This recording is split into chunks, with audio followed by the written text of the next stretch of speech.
अस्सलाम वालेकुम dear student, आज जो हमने टॉपिक को स्टडी करना है वो है carbon fibre in a concrete bridges. अब होता ये है ना कि एक तो शॉर्ट सा टॉपिक है और लॉन्ग में ये नहीं आएगा। इसमें होता ये है कि हमारे पास जो कार्बन है ना, तो बेसिकली कार्बन फाइबर में क्या होता है कि कार्बन का एक चेन लाइक स्ट्रक्चर होता है। तो अब वो जो चेन लाइक स्ट्रक्चर कार्बन होता है ना, तो वो इनके दरमियान जो बॉन्डिंग होती है वो बॉन्डिंग इंतहाई मजबूत होती है, बहुत स्ट्रॉन्ग बॉन्डिंग होती है। अब ये जो चेन लाइक स्ट्रक्चर में कार्बन की जो बॉन्डिंग होगी वो इंतहाई स्ट्रॉन्ग होगी, तो उसकी वजह से जो मटेरियल बनेगा जिसको हम कहते हैं कार्बन फाइबर, अब वो भी तो इंतहाई हमारे पास एक स्ट्रॉन्ग मटेरियल बनेगा। तो अब इसको इसकी जो स्ट्रेंथ है या इसकी जो स्ट्रॉन्गनेस है, इसको हम डिफरेंट पर्पसेस के लिए यूज़ करते हैं कार्बन फाइबर्स की। तो वही हमने देखना है कि इस कार्बन फाइबर्स की क्या क्या प्रॉपर्टीज़ हैं। अब इसकी जो फंडामेंटल प्रॉपर्टीज़ में आप देखें कि सबसे पहले ये है कि ये कंप्रेसिव स्ट्रेंथ इसकी बहुत अच्छी होती है। अब कंप्रेसिव स्ट्रेंथ का मतलब ये है ना कि लेट अस सपोज के आपके पास से एक कार्बन फाइबर का ये एक छोटा सा पीस है, आप इसको इस साइड से भी फोर्स लगा रहे हैं और इस साइड से भी फोर्स लगा रहे हैं, तो इस फोर्स लगाने की वजह से इसको ब्रेक करना बहुत मुश्किल होता है, यानी ये बहुत ज़्यादा फोर्स को बर्दाश्त करने की सलाहियत रखता है। तो यानी कंप्रेशन से ये एकदम टूटता नहीं है। तो ये एक इसको कहते हैं कि ये इसकी कंप्रेसिव स्ट्रेंथ बहुत अच्छी है।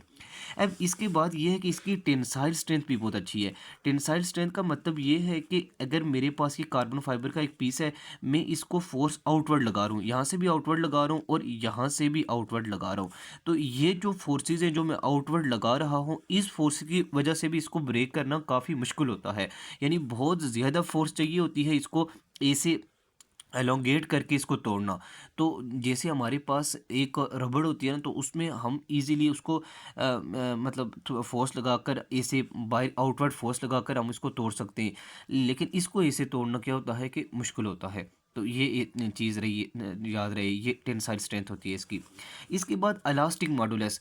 अलास्टिक मॉडुलस की इसके अंदर डीफॉर्मेशन को क्रिएट करना बहुत मुश्किल मुश्किल होता है, यानी इसका अलास्टिक मॉडुलस बहुत ज़्यादा होता है। ज़्यादा होने का मतलब ये है कि इसमें अगर आप डीफॉर्मेशन क्रिएट करना चाह रहे हैं तो वो भी क्या होगा, थोड़ा मुश्किल होगा।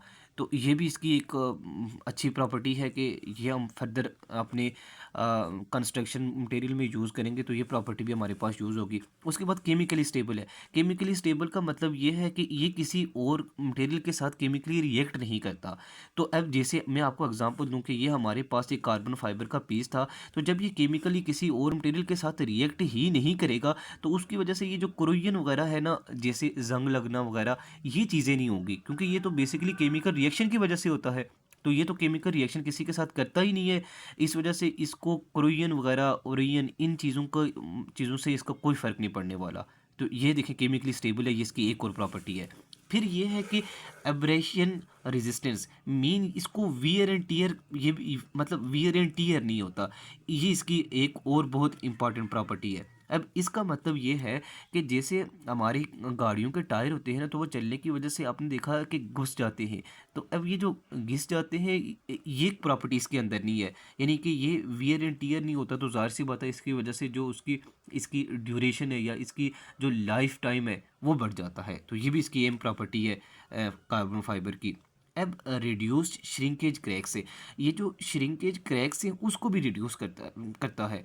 तो जैसे श्रिंकेज क्रैक्स होते ये है ना कि हमारे पास से लेट अस सपोज कि ये एक दीवार है, तो इस दीवार में यूँ होगा कि यहाँ पे जो आपने कंक्रीट के साथ ये दीवार बनाई हुई है, तो ये इसकी कंक्रीट श्रिंक होना शुरू हो जाएगी, यानी इस साइड से ये मॉलिक्यूल इस तरफ जाना शुरू हो जाएंगे और इस साइड पर ये मॉलिक्यूल इस साइड इधर जाना शुरू हो जाएंगे, जिसकी वजह से ये दरमियान में एक क्रैक सा आ जाता है। आपने देखा होगा ना कि आपकी दीवारों पर अक्सर ये काम हो जाता है कि आपकी जो दीवारें होती हैं, जो नई नई दीवारें आप बनाते हैं, तो उसके दरमियान में ऐसे इस पोर्शन में एक क्रैक्स आना शुरू हो जाते हैं, वो बहुत जल्दी वो क्रैक्स अपीयर होने शुरू हो जाते हैं।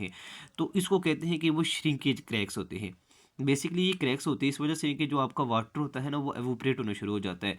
तो वाटर एवोपरेट होगा तो डेफिनेटली जो वॉल्यूम होगा वो रिड्यूस होगा ना, क्योंकि जब आपने देखा होगा कि कंक्रीट बनाते हैं ना, तो उसमें सीमेंट ऐसे मतलब रेत और साथ पानी भी मिलाते हैं। तो अब वो पानी जब अवोपरेट होना शुरू हो जाएगा तो उसका वॉल्यूम कम होगा। तो ये देखिए यहाँ से वॉल्यूम कम हो के इधर हो गया। पहले ये वॉल्यूम समझो कि ये इतना बड़ा था, ज़्यादा था यहाँ पे। अब ये वॉल्यूम श्रिंकेज हो गई, इस तरफ हो गया, यहाँ पे भी वॉल्यूम इस साइडों पे हो गया। तो दरमियान में एक क्या आ गया, क्रैक। तो वो जिसकी वजह से दीवार भी बुरी लगती है और उसकी स्ट्रेंथ भी कम होना शुरू हो जाती है। तो आप अगर कार्बन फाइबर को यूज़ करेंगे ना इस पर इधर ही, तो वो इस श्रिंकेज को भी नहीं करने देगा, मतलब वो इसको रिड्यूस कर देगा, मतलब यहाँ पे क्रैक प्रोड्यूस करने नहीं देगा। तो देखिए इसका एक और बड़ा जादुई सा यूज़ हो गया। तो यहाँ तक तो ये इसके यूज़ हुए। अब इसके बाद हम देखते हैं कि इसकी कुछ प्रॉपर्टीज़ को मज़ीद हम डिस्कस करते हैं, तो फिर हम आगे चलते हैं। अब ये है कि इसकी कंडक्टिविटी बहुत अच्छी होती है। तो ये गुड कंडक्टिविटी है। गुड कंडक्टिविटी मीन कि ये करंट को और हीट को, इन दो चीज़ों को ये इजीली फ्लो करने देता है। तो ये भी बहुत अहम प्रॉपर्टी है, आप देखिएगा कि इसको भी हम यूज़ करेंगे। फिर फ्लेक्सिबिलिटी। फ्लेक्सुरल स्ट्रेंथ का मतलब ये है कि इसके अंदर फ्लेक्सिबिलिटी होती है। अब ये जो फ्लेक्सिबिलिटी होती है ना, ये भी हमारे पास से फ्लेक्सिबिलिटी की वजह से अब इसके पास क्या आएगा कि ये भी हमारे लिए बहुत अच्छी प्रॉपर्टी है। जैसे मैं आपको एग्जांपल दूँ ना, कि फ्लेक्सिबिलिटी की वजह से ये होगा कि जो मटेरियल फ्लेक्सिबल होते हैं ना, तो वो फोर्स को या स्ट्रेस को बर्दाश्त करने की ज़्यादा सलाहियत रखते हैं। तो जैसे मैं आपको एग्जांपल दूं कि आपके पास एक मिरर है ना, तो वो ब्रिटल होता है, तो उसके अंदर फ्लेक्सिबिलिटी नहीं होती, तो वो एकदम कड़क करके टूट जाता है। लेकिन जो रबड़ है, तो उसको तोड़ना इतना इस शीशे की तरह आसान नहीं है, क्योंकि वो थोड़ी सी फ्लेक्सिबल है। तो समझिए ये इसकी बहुत प्रोफाउंड आप कह सकते हैं प्रॉपर्टीज़ थी, और इसी प्रॉपर्टीज़ की वजह से हम इसको क्या यूज़ करते हैं, हम कंक्रीट की रीइंफोर्समेंट के लिए इसको यूज़ करते हैं। कंक्रीट मीन कि आप जो दीवार बनाते हैं ना, तो उस दीवार में क्या करते हैं कि आपने समझो कुछ सीमेंट रेत वगैरह के साथ ये दीवार बनाई, और उसमें आपने बहुत माइनर सी अमाउंट में ये कार्बन फाइबर भी आपने इस दीवार के अंदर इंसर्ट कर लिया। और वो कितना आपने ज़्यादातर इंसर्ट करते हैं, वो 0.3% तक करते हैं, यानी इंतहाई मामूली सी इसकी मिकदार। आप मतलब थोड़ी सी चूटी सी आप समझ लें कि हम क्या करते हैं कि कार्बन फाइबर की इसके अंदर इंसर्ट करना शुरू कर देते हैं। तो जब हम इसके अंदर उस कंक्रीट के अंदर जब कार्बन फाइबर को मतलब आप इंटर करेंगे, तो अब वो जितनी भी प्रॉपर्टीज़ थी अभी हमने पढ़ी हैं, वो होना शुरू, मतलब इस पे अप्लाई होना शुरू हो जाएंगी। जैसे फॉर एग्जांपल कि ये वाली जो दीवार होगी जिसके अंदर आपने कार्बन फाइबर को इंसर्ट किया हुआ है, तो वो बहुत स्ट्रेंथ होगी उसकी, उसकी कंप्रेसिव स्ट्रेंथ बहुत ज़्यादा होगी, उसकी टेंसाइल स्ट्रेंथ बहुत ज़्यादा होगी, उसको वो वियर एंड टियर नहीं होगी, और उसको कोई क्रोजन का खतरा नहीं होगा, उसके अंदर कोई क्रैक्स वगैरह नहीं आएंगे। तो ये देखें ना, ये पॉजिटिव बात है। तो ये इसीलिए हम क्या करते हैं कि अपनी दीवारों के अंदर कार्बन फाइबर को थोड़ी सी अमाउंट में हमें इंसर्ट कर लेते हैं। ठीक हो गया। और इसका एक फ़ायदा ये भी है कि ये बहुत लाइट वेटेड होती है, तो इतना इसकी वजह से कोई वेट भी नहीं बढ़ता आपकी उस कंक्रीट का जिसको आप स्ट्रेंथन करना चाहते हैं। ठीक हो गया। अब इसका एक और बहुत बड़ा फ़ायदा है कि ये हमारे पास ब्रिजेज़ वगैरह में भी यूज़ होती है। उससे क्या होता है ना कि ब्रिजेज़ में ये यूज़ इसलिए होती है कि सबसे पहले आप देखें कि एक तो ये ब्रिजेज़ को मजबूत करेगी ना, ये तो होगा ही होगा। दूसरा, ये लेट अस सपोज कि एक ब्रिज है, ठीक हो गया, ये सारा ब्रिज था। अब ये हुआ कि इस ब्रिज में होता ये है कि आपने कार्बन फाइबर के साथ जब इस ब्रिज को बनाया, तो इसकी कंडक्टिविटी इंप्रूव होती है। कंडक्टिविटी मीन कि अब ये करंट को इजीली पास कर लेगा। तो इसकी वजह से आप जो इंस्पेक्टर्स होते हैं ना, जो इसको इसकी स्ट्रेंथ को एनालाइज करते हैं इस ब्रिज की, तो आप देखें कि ब्रिज की स्ट्रेंथ को आप इसके इस तरह से एनालाइज कर सकते हैं, जैसे कैसे कि अब यहाँ पे ये होता है कि इसकी कंडक्टिविटी नॉर्मली इसमें से करंट फ्लो कर रहा होता है, यानी आप यहाँ से करंट इंटर करेंगे तो यहाँ से करंट बाहर आ जाएगा, तो करंट को ये फ्लो करने देता है।